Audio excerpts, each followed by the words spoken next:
Apologies for this delay. First, welcome everyone for this regular press conference on COVID-19. We are today in the executive boardroom of the World Health Organization, and this is basically to give us a little bit more space so we can all follow the good practice of physical distancing.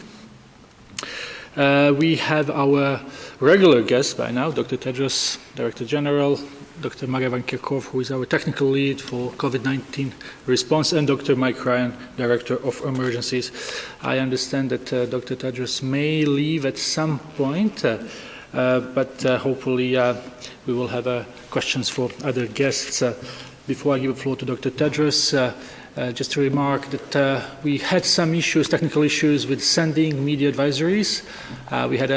We had some meetings just a few hours ago, and hopefully this will be sorted, and everyone who is on our lists will be getting the notes from WHO, including media advisories, press releases, and all the other notifications. We will have an audio file as we always do, and hopefully a transcript will be available tomorrow. Dr. Tedros, please.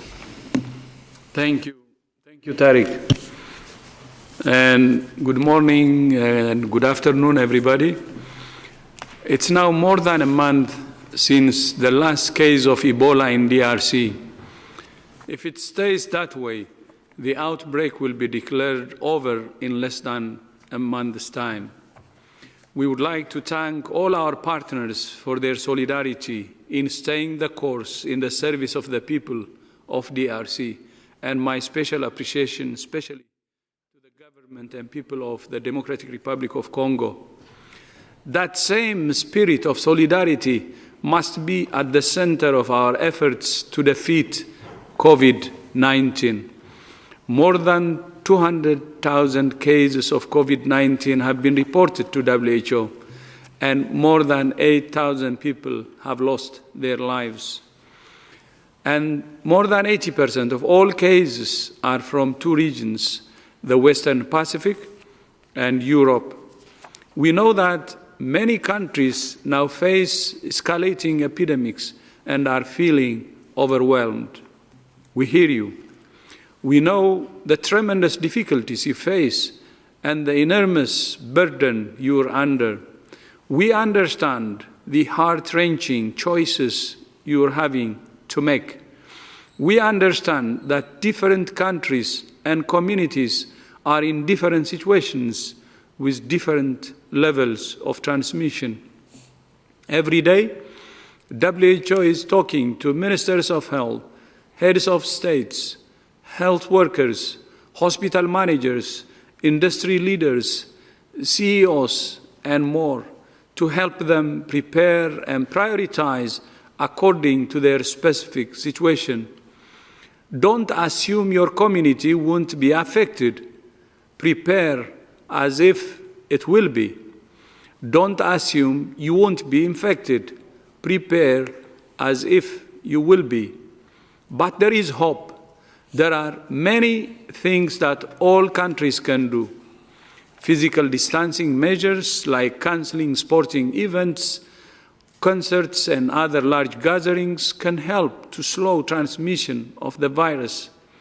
They can reduce the burden on the health system, and they can help to make epidemics manageable, allowing targeted and focused measures. But to suppress and control the epidemics, countries must isolate, test, treat, and trace. If they don't, transmission chains can continue at a low level, then resurge once physical distancing measures are lifted.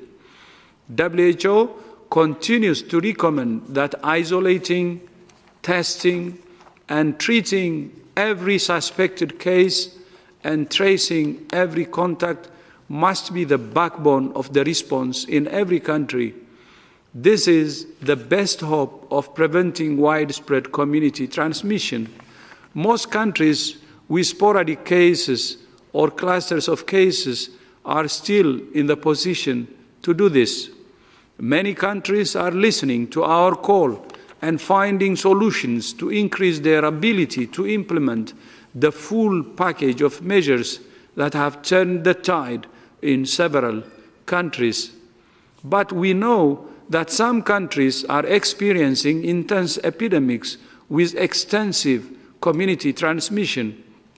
We understand the effort required to suppress transmission in these situations, but it can be done. A month ago, the Republic of Korea was faced with accelerating community transmission, but it didn't surrender. It educated, empowered, and engaged communities. It developed an innovative testing strategy and expanded lab capacity.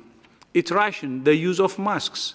It did exhaustive contact tracing and testing in selected areas. And it isolated suspected cases in these designated facilities rather than hospitals or at home. As a result, cases have been declining for weeks. At the peak, there were more than 800 cases, and yesterday the report was only 90 cases. WHO is working in solidarity with other countries with community transmission to apply the lessons learned in Korea and elsewhere and adapt them to the local context.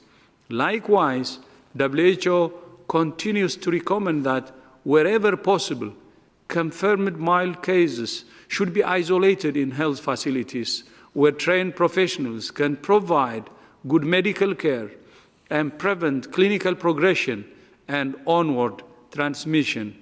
If that's not possible, countries can use community facilities to isolate and care for mild cases and refer them for specialized care quickly if needed. If health facilities are at risk of being overwhelmed, people with mild disease can be cared of or cared for at home. Although this is not the ideal situation, WHO has advice on our website for how home care can be provided as safely as possible. WHO continues to call on all countries to implement a comprehensive approach with the aim of slowing down transmission and flattening the curve. This approach is saving lives and buying time for the development of vaccines and treatments. As you know, the first vaccine trial has begun just 60 days after the genetic sequence of the virus was shared by China. This is an incredible achievement. We commend the researchers around the world who have come together to systematically evaluate experimental therapeutics. Multiple small trials with different methodologies may not give us the clear, strong evidence we need about which treatments help to save lives. WHO and its partners are therefore organizing a study in many countries in which some of these untested treatments are compared with each other. This large international study is designed to generate the robust data we need to show which treatments are the most effective. We have called this study the Solidarity Trial. The Solidarity Trial provides simplified procedures to enable even hospitals that have been overloaded to participate. Many countries have already confirmed that they will join the Solidarity Trial.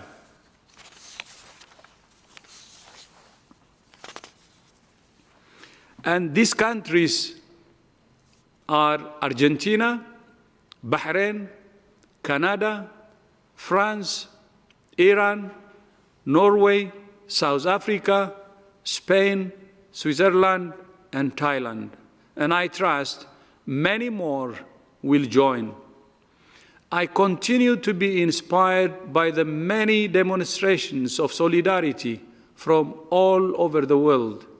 The COVID-19 Solidarity Response Fund has now raised more than $43 million from more than 173,000 individuals and organizations few days since we launched it.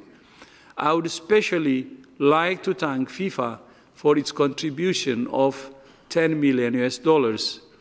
This and other efforts give me hope that together we can and will prevail. This virus is presenting us with an unprecedented threat, but it's also an unprecedented opportunity to come together as one against a common enemy, an enemy against humanity. I thank you. Thank you very much, Dr. Tedros, for these remarks. We will start with the questions. I will just remind once again, if it's possible, to have only one question per person, so we can get as many questions as possible. So if we are ready, we can start with Pavel from Poland, from the outlet Hello, Noise. Pavel, can you hear us? Yeah, can you hear me? Hello? Hello? Yes, we hear you. Go ahead, please, Pavel. Okay, hello. Up to today, Poland ran 9,000 tests on a population of 38 million, which many consider as far too few. Do you have any recommendation on how much testing is advisable for a country in containment phase like Poland? And when can we expect cheaper version of diagnostic tests to be available in Europe? Thank you. If I understood well, the question is about how much testing should be done in a country of the size of Poland. Yes, yes. And when the tests would be available in Poland. No, when cheaper version of diagnostic tests be available in Europe. When cheaper tests would be available in Europe. Okay. First of all, the volume of testing is clearly determined by the number of suspect cases that you have. So I think the focus here is not how much testing it needs to be done to reach a certain number. The real challenge is, are you testing every single suspect case? Every suspect case should be tested, their contacts identified. If those contacts are sick or showing symptoms, they should be tested. That requires a scale up because many countries have not been systematically testing all suspect cases, and it's one of the reasons why we're behind in this epidemic. So we need that to happen. Secondly, there are many manufacturers producing tests. WHO is contracted with a manufacturer of production of tests mainly aimed at supporting developing countries. I am sure that Poland and through the European Union and others has access to many companies who are producing tests either in the academic or in the private sector. But if there is a need, any country may contact WHO and we will either point them to a manufacturer or, if needed, provide them with emergency testing capacities. Thank you very much. Hope this answers question from Pavel. If we can go now to Simon Ateba from Today News Africa. Simon, can you hear us? I can hear you. Can you hear me? We will try to level up the sound a little bit. Please go ahead, Simon. Go ahead. Okay, thank you for taking my question. My name is Simon Ateba from Today News Africa in Washington, D.C. I know that coronavirus is spreading in Africa, is now in over 30 countries, and almost 600 people have been affected. But there's a problem. You still have big gatherings. You still have big religious gatherings. You still have big weddings. For instance, a popular pastor in Nigeria, Prophet T.B. Joshua, has told his followers that the virus will be defeated on the 27th of March, and he's not the only one. So my question is, do you think this is the time to avoid, to stop big religious gatherings, big weddings, and all the things that bring us together in Africa and believe in science for the first time? Thank you very much, Simon. The line was not the best, but I will just repeat the question for everyone. The question is about big religious gatherings in Africa And is this a risky thing for spread of the virus on the continent? First of all, congratulations to many of our member states in Africa who've reacted very quickly to put in place the necessary surveillance, the laboratory testing, and other measures. Africa is a resilient continent with a resilient population who've dealt and deal with epidemics every day of every year, unfortunately. At the moment, the incidence of COVID-19 in Africa is low. It may be higher due to lack of detection, but within reason, Africa still has a major opportunity to avoid some of the worst impacts of the epidemic and to prepare its public health system and its health system for this. With this in mind, African countries are looking at all of the different options, and I'm sure they're looking at the experience in Asia, the experience in Europe, and looking at what options work best for them. Certainly at this moment in time, all countries that have disease inside their borders need to examine the appropriate measures to limit contact between individuals, particularly large mass gatherings that have the potential to amplify disease. But we fully understand that depending on where countries are in the disease development or in the evolution of the epidemic, those decisions are based on different risk management factors. But in principle, WHO's view at this moment is that all countries with community transmission or clusters of cases inside the country, in order to avoid disease amplification, should be seriously considering delaying or reducing mass gatherings that bring people together in an intense way and have the potential to amplify and spread disease, particularly large religious type gatherings that bring people from very far away into very close contact. Yeah, maybe I'd like to add to what Mike said. You know, as of today, the number of cases reported from sub-Saharan Africa is 233 cases and 4 deaths. And it's actually, in terms of confirmed cases, it's the lowest region.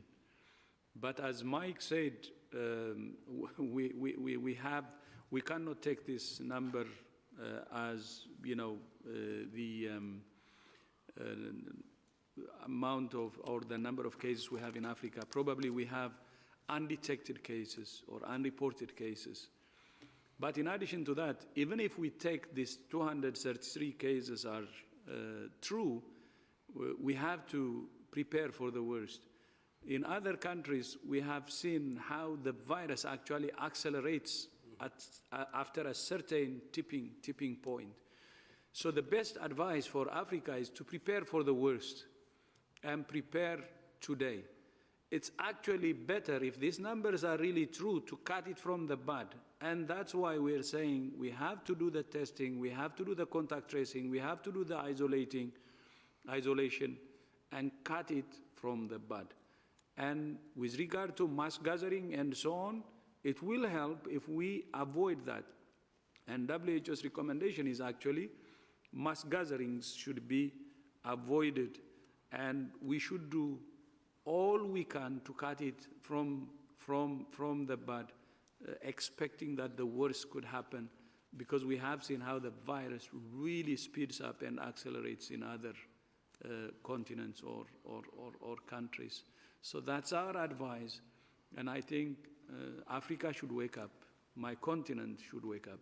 Thank you. Thank you very much, Dr. Tedros and Dr. Ryan. Let's try to get to Musa from Mayadeen. Musa, I understand. Musa, can you hear us? Oui, je suis là. Alors, j'ai une petite question concernant l'Iran. Je vais demander comment l'impact des sanctions américaines a-t-il affecté la capacité de l'Iran à faire face à la propagation de cette épidémie? Et est-ce qu'il y a eu des contacts avec Washington pour réduire ces sanctions, en particulier sur le matériel médical? Si j'ai le droit d'une petite deuxième question. Moussa, on va s'arrêter là. Je crois qu'on a dit une question par personne. Merci beaucoup. OK, c'est bon. Merci beaucoup, Moussa. So our friend Moussa from Mayadeen is asking about the sanctions to Iran and how sanctions on Iran have impacted the capacity of the country to respond to this outbreak? We've been working very closely with the authorities in Iran and with many, many countries around the world now who have worked with us to ensure that Iran gets the assistance and help that it needs.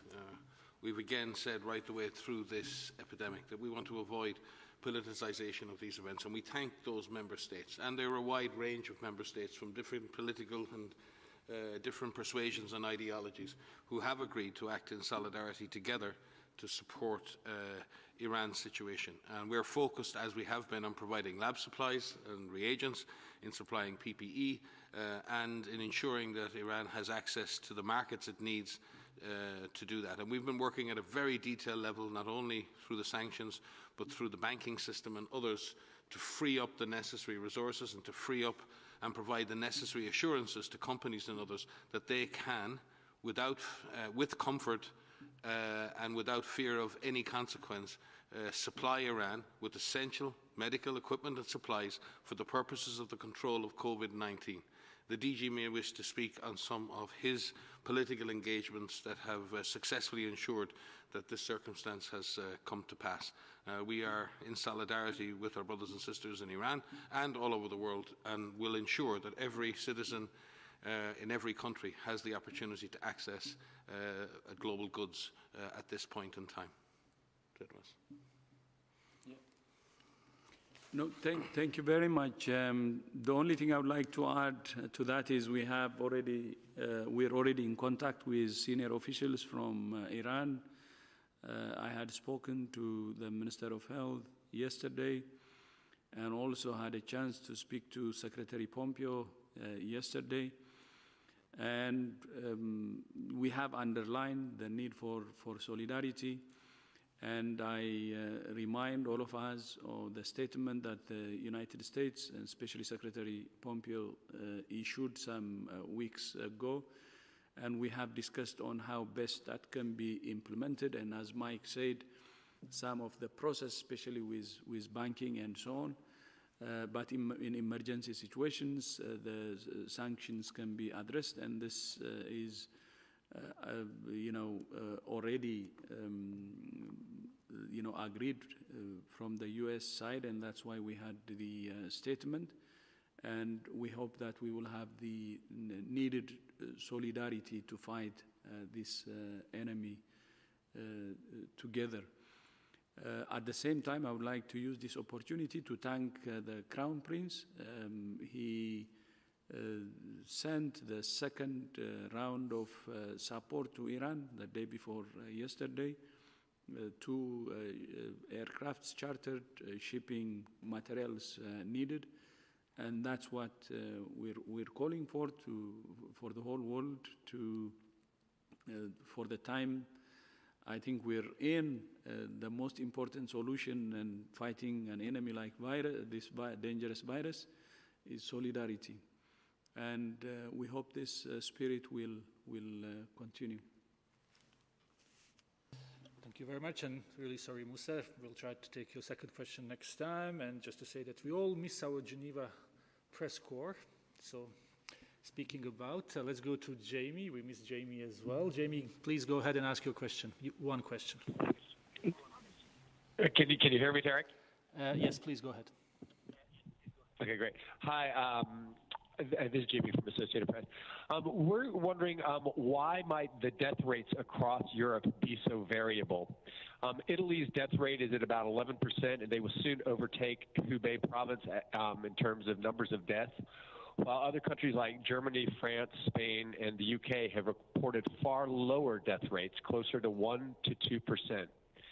What might explain that discrepancy? Thanks. Hi, Jamie. Yeah, I almost miss you as well.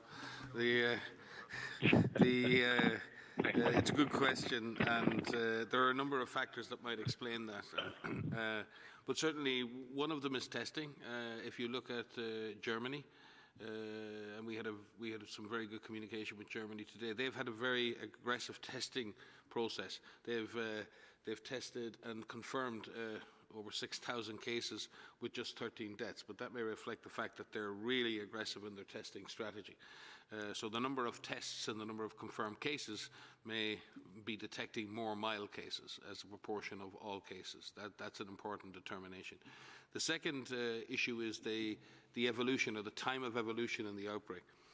What we do see is a pattern of long hospital admission. So Italy, having experienced the first wave of major transmission much earlier than other European countries, is now experiencing those deaths because a lot of people reach a point where they can no longer be saved in the clinical system. So therefore the deaths occur sometimes 2 to 3 to 4 weeks after the infection starts. So again, you have to look at where each country is in the epidemic cycle. The other factor may be to do with the age profile of populations. For example, Italy has a much older age profile and has a higher proportion of people in the very elderly category. And in some ways, Italy has been a poster child for healthy people living into old age. And we've always asked ourselves the question, why Italians and people living on the Mediterranean are healthier and live longer lives. But unfortunately, in this case, having that older population may mean that the fatality rate appears higher because of the actual age distribution of the population underneath. There may be technical reasons as well in terms of the ability to provide standard of care. We saw this in China. We saw this in Hubei. When you looked at the case fatalities inside Hubei and outside Hubei, there were significant differences in case fatality. And anyone who's ever worked in the front line of an emergency, when patient numbers begin to overwhelm, it becomes a simple factor of your ability to provide adequate care and react to every change in the patient's condition in an intensive care environment. So I think there are circumstances in which the standard of care cannot be maintained when patients are being overwhelmed. And I point you to the tremendously courageous and brave physicians, nurses and intensivists in Italy who haven't been dealing with 1 or 2 patients in intensive care. But, for example, in northern Italy, over 1,200 patients in intensive care at the same time.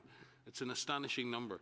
The fact that they're saving so many is a miracle in itself. So I think there are many factors, Jamie, and they all play into the actual numbers. Maria may offer more technical advice on that.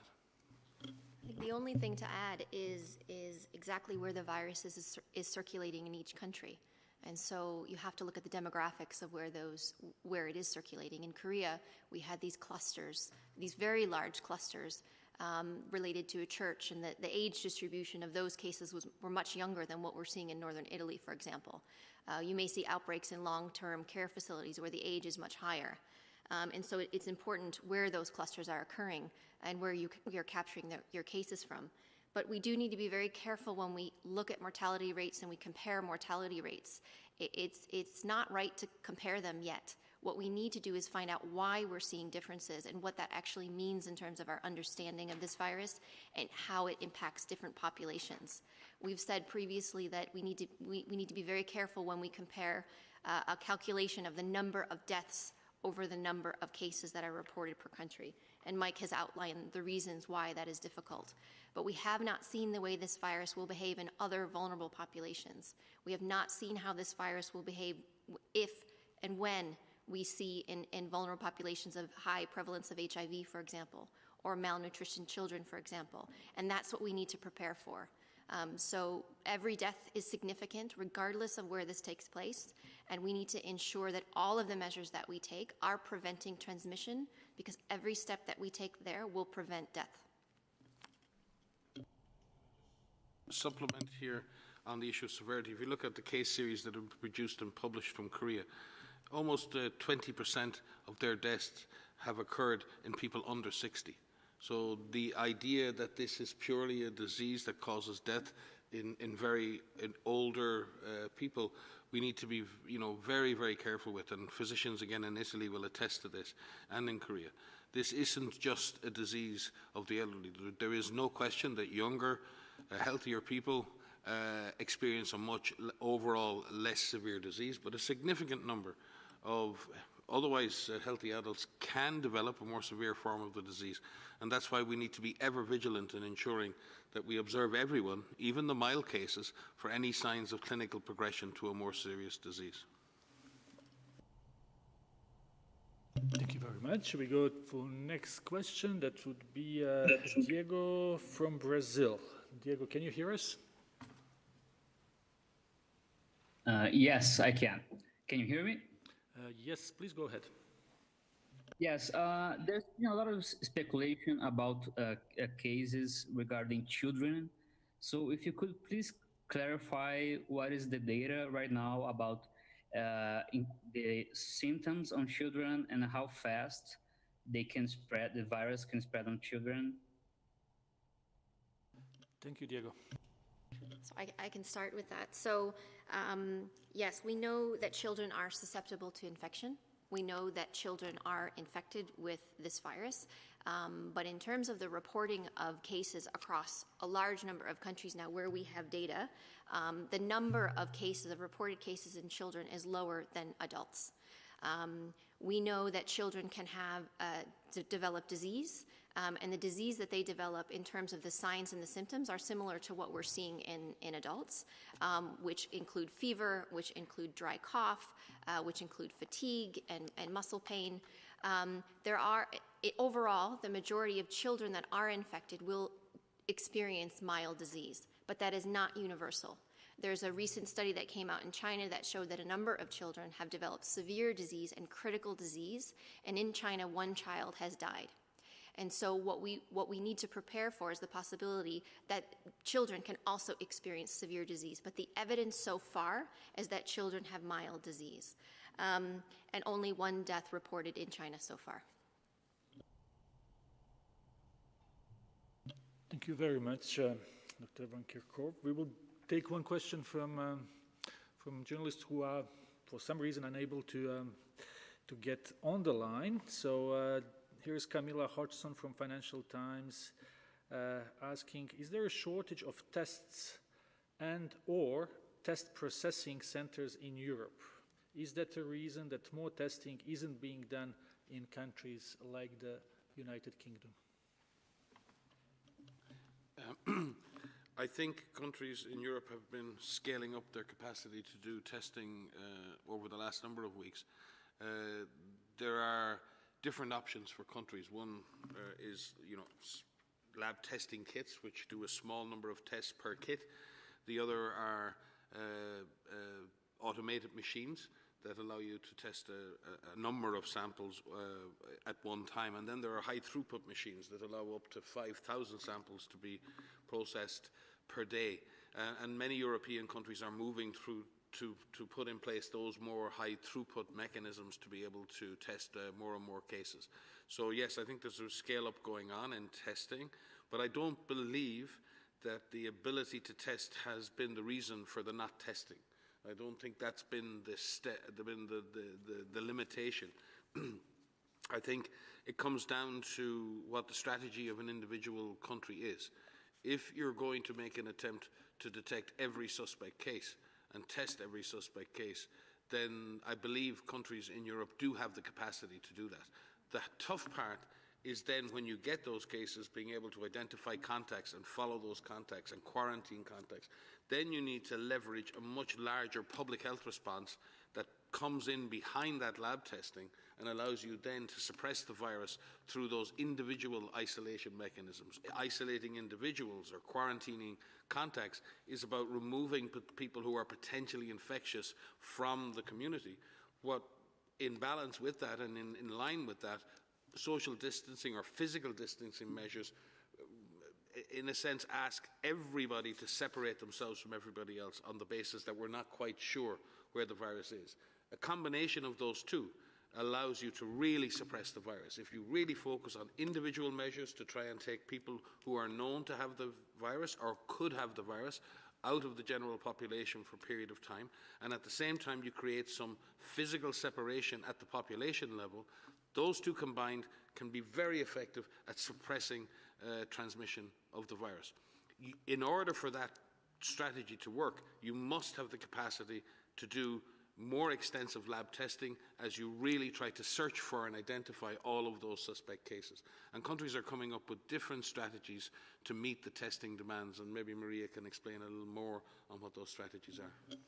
Yeah, so there's three major areas in which countries are working on to increase their testing capacity. The first is the kits themselves that Mike has described. The sheer number of available tests and companies that are developing tests and countries that have developed tests is incredible, considering we're 12 weeks into this outbreak, this pandemic. The second area is increasing the number of labs that can actually run these tests. So in every country, there are national labs that can do PCR. They're building on a national influenza system that has been in existence for decades. But increasing the number of labs that can actually run those tests is an important part of the strategy. Whether you're using public health labs or you're using private labs or academic labs, whatever it may be, the number of labs that can do those tests needs to be increased. And the third area is the number of people, the workforce, who are actually going to run these tests. So this three-pronged approach of being able to have more labs that can do these, run these assays, more people who can run this, and have more tests available are really critical. We've also seen, and the DG gave a good example in Korea, where countries, not only in Korea, but countries are finding innovative ways to test people. So finding individuals, how can we run these tests? We saw this drive-through system, for example. But countries need to be creative in the way, use the fundamentals of public health in terms of tackling this virus, but think of innovative ways and creative ways in which you can find people that fit your transmission scenario. Thank you very much. Let's go to next question. Helen Bransfeld. Helen? Hi, thanks for taking my question. I was hoping you could give us some more information about the Solidarity trial. Could you please tell us what drugs have been prioritized?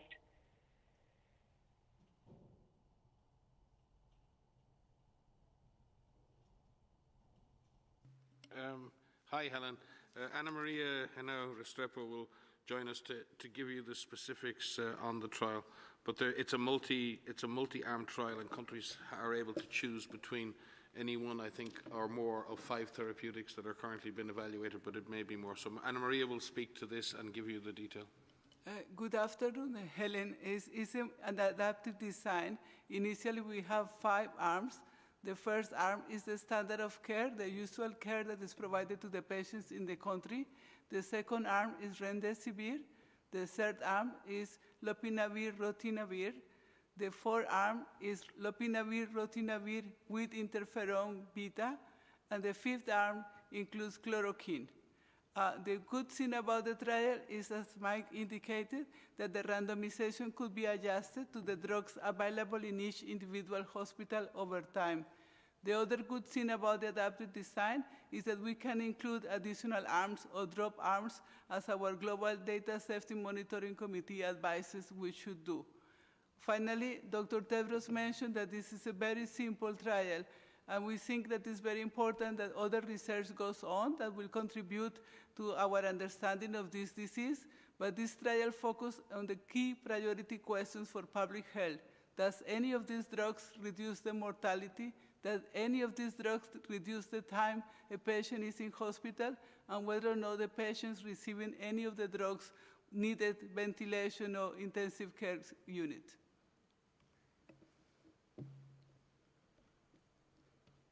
Thank you very much, Dr. Henao. If needed, we will provide the exact title of Dr. Henao. But now we will go to next question, to South Africa. We have Stephen from Hot 919. Stephen, can you hear us? Yes, I can. Thank you very much for taking my question. I was going to ask about the Solidarity trial. Stephen, we don't hear you very well. Can you speak a little bit? I can. Right. How's that? It's a little bit better. I wanted to. Yeah. Okay. I wanted to ask. We've seen some schizophrenic government activity. I have to say, looking at the way our government here in South Africa has responded, I have been fairly impressed as a journalist, and the response that the government has given is an important factor for the government to be unified on this. Our opposition politicians have come out and said they're supporting government. We seem to be on the same page. I don't know what sort of interaction the WHO has had with South Africa, and maybe you are the people at the top and you're not for the day-to-day interaction. But in terms of the communications and our South African response, I'd like to get an insight from you as to your impressions. Again, as the Director General has said many times, an all-of-government approach is absolutely underpins success in fighting any emergency, but in this particular case, all the more. So I think that has been the case in many countries, including South Africa. Another point to make here is that African countries have been dealing with emergencies, climate disasters, natural disasters, epidemics for a very long time. South Africa has had to deal with a terrible HIV epidemic over many, many decades. So the ability to create coherent responses to what are biologic threats is not easy for government, because these are threats you can't see and sometimes can't quantify. So having been through that kind of a crisis already prepares government for that leadership role when the time comes. Building trust with communities is tough at a time when many citizens have lost faith in government all around the world. This is not easy. This is both an opportunity for governments to rebuild trust with their citizens, to rebuild that confidence that's needed to manage adversity, and to reach out and create a non-partisan, all-of-government, all-of-society approach to dealing with disease. But again, the idea here, and I say this with caution, many countries in sub-Saharan Africa, there are many countries in the world that have fragile health systems. That is correct. But they're not helpless. And I have worked with and in African colleagues and in Africa for many, many years. And what I see is a story of resilience, a story of coping, and an ability to overcome adversity through communities by building on community intervention, building on community acceptance. If we can match community participation with good governance, then I believe that Africa can succeed. It has demonstrated that time and time again. But it does require strong, united governance to deliver for citizens. And I think we're seeing that in Africa, and I hope we continue to do so. Thank you very much. Dr. Tedros, as you can see, has left, but I'm sure our speakers will be able to answer one or two more questions. Let's go to Emma Farge from Reuters. Emma, can you hear us? I can hear you. Hopefully you can hear me. I had a question about the strategy for the supply crunch. Do you think that the only way to demand for equipment such as ventilators and PPEs is for non-medical factories to be retooled to make this sort of equipment? And are you calling for that on a large scale? Thank you.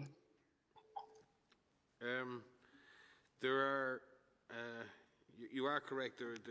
There is a real pressure in the market for personal protective equipment, for essential medical supplies, for providing care for people. Most countries are still in reasonable shape, but there are great disruption and there's great distortion in the market, and many would characterize that as a market failure.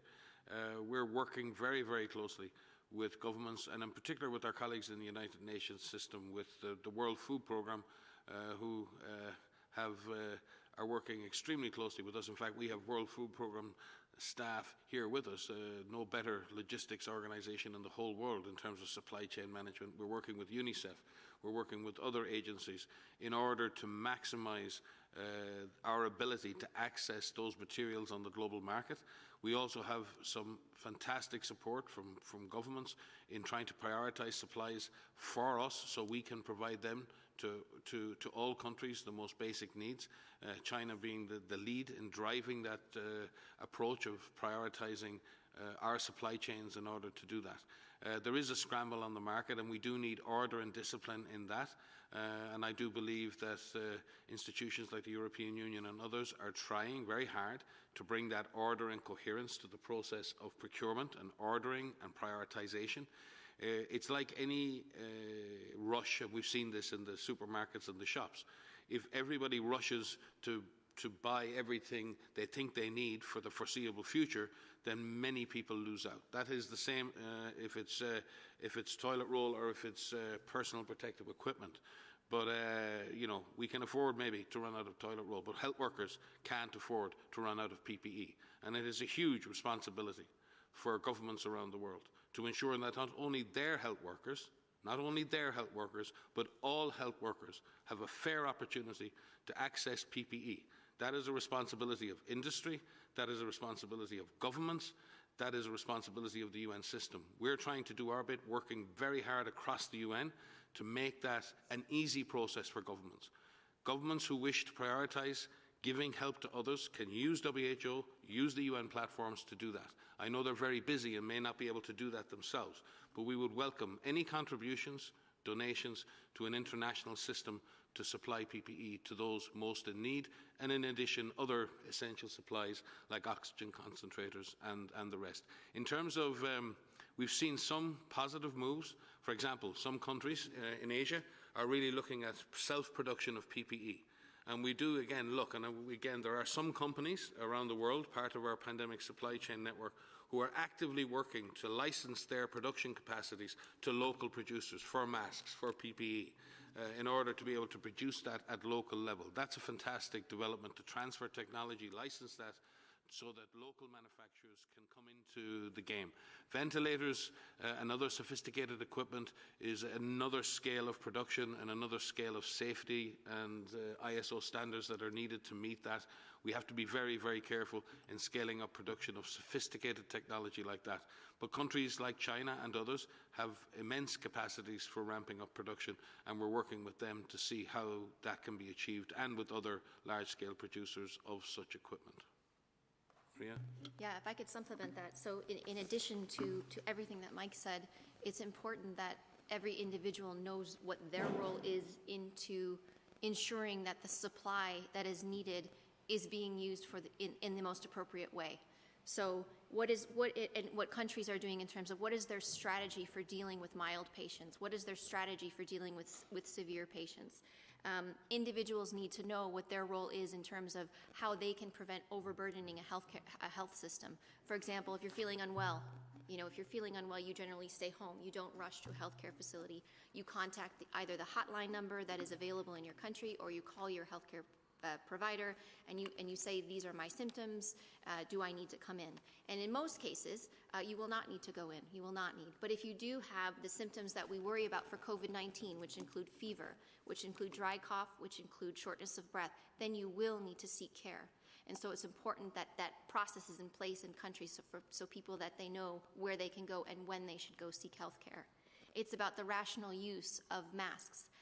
We have provided guidance about using a medical mask in the community. And if you're not sick, you shouldn't be wearing a medical mask. But if you are, then you should.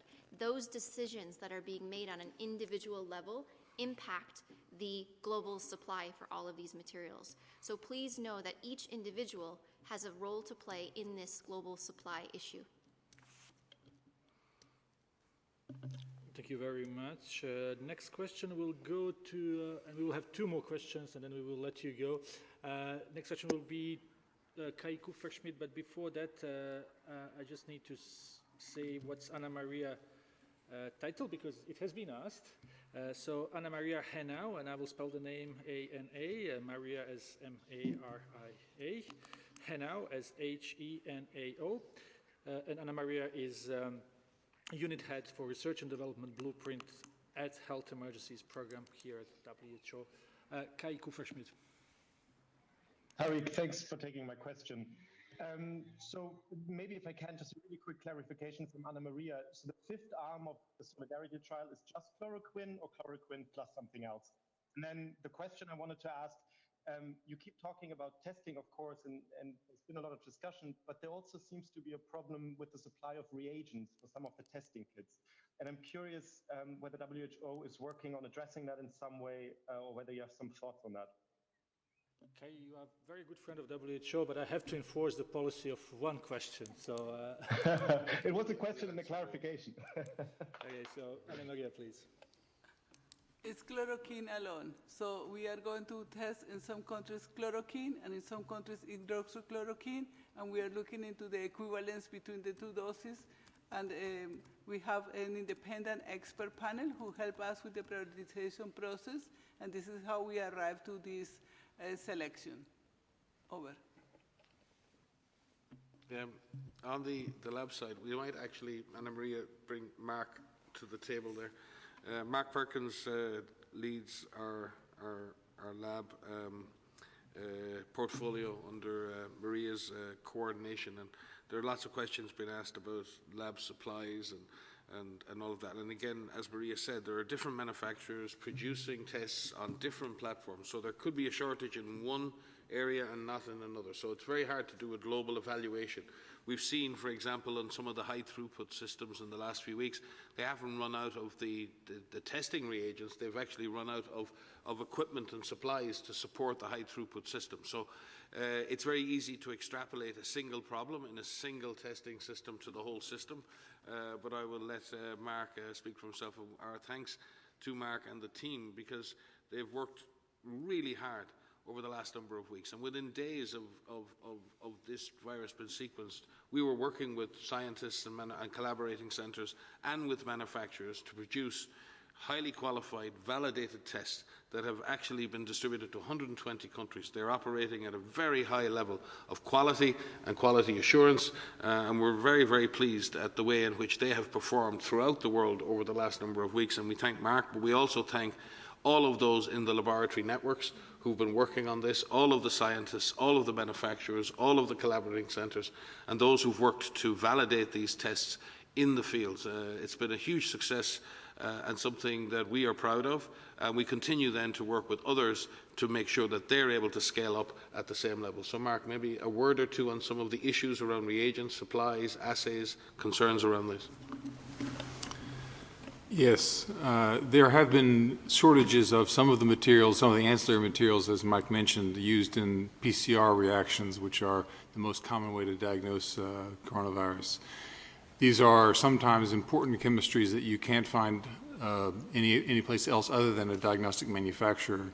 Some of the diagnostic manufacturing, a lot of it has been done in China, and with the outbreak in China, it decimated the workforce, at least made them unable to work and make some of those reagents and made it difficult to procure. The vast number of diagnostic companies are scaling up their own capacity to generate those reagents, and I think we'll get over that hump. There are more than 200 companies now working, already declared, sometimes already finished, working on diagnostics for coronavirus. And so we have a plethora of choices, and sorting out which ones work and which ones meet whose needs is really the next step for the future. Thank you. Thank you very much. That was Mark Perkins, and I was trying to find the exact title. Maybe can you just say the exact title for those who would like to use? I'm the lead of laboratory networks in infectious hazards management. Thank you very much, Mark. And we will go to last question, and we will go to South China Morning Post. Do we have anyone from South China Morning Post? Yeah, can you hear me? Hopefully we will hear you better. Try again. Hello? Yes. Hello? Yeah, great. Thanks so much for taking my question. Dr. Tedros mentioned the importance of international unity on this, and I just wondered whether anyone there at WHO had comments about the US President Donald Trump's continued usage of the Chinese virus as recently as this morning to refer to COVID, given that there continue to be reports of racism and xenophobic attacks against ethnic Chinese people around the world. So I just wondered whether you had anything about whether that kind of language may hamper or distract from the international community's ability to respond to that. Thank you very much. Yeah, I think we've been very clear right since the beginning of this event that viruses know no borders, and they don't care your ethnicity, the colour of your skin, or how much money you have in the bank. So it's really important that we be careful in the language we use, lest it lead to profiling of individuals associated with the virus. This is just something we need to all avoid. It's easy, in situations to summarise or to make comments that are not intended to do that, but ultimately end up having that outcome. And I'm sure anyone would regret profiling a virus along an ethnic line. That's not something anybody would want. We need solidarity. We need to work together. There are many different origins. I've said it before in these press conferences. The pandemic of influenza in 2009 originated in North America. We didn't call it the North American flu. So it's very important that we have the same approach when it comes to other viruses to avoid that. And we ask for that to be the intent that everybody has. This is a time for solidarity. This is a time for facts. This is a time to move forward together, to fight this virus together. There is no blame in this. All that we need now is to be able to identify the things we need to do, to move forward quickly, with speed, with certainty, and to avoid any indication of ethnic or other associations of this virus. To say something on international unity, we've seen overwhelming international unity and solidarity for this pandemic. And I think every single instance that we can highlight that, we should. We see this in not only support for countries, verbal support for countries that are dealing with horrible outbreaks. We see this through donations, whether it's through PPE or whether I see children drawing pictures for healthcare workers. Every single one of those acts of kindness is an act of international unity, and we'd like to see more of that. We see this through donations to the Solidarity Fund, which we're so grateful for, which will be used towards fighting this response. We see this through acts of kindness of people helping older people in their neighborhoods, of doing grocery shopping, of delivering care packaging, of helping your parents and grandparents set up their phones so that they can talk to each other over different platforms. All of that is international unity, and every single one of us has a responsibility to contribute to that, and every single reporter that's out there that's covering this has a responsibility to cover that too. It's really incredible that these are very tough times, and in many countries this is going to get a lot worse before it gets better, but this will be temporary, and we will get through this, and we will get through this together. Thank you very much for this important message. We will conclude today's press briefing. We will have audio files sent to you very shortly and transcript tomorrow. And next press conference is scheduled for Friday. Wish you a nice evening.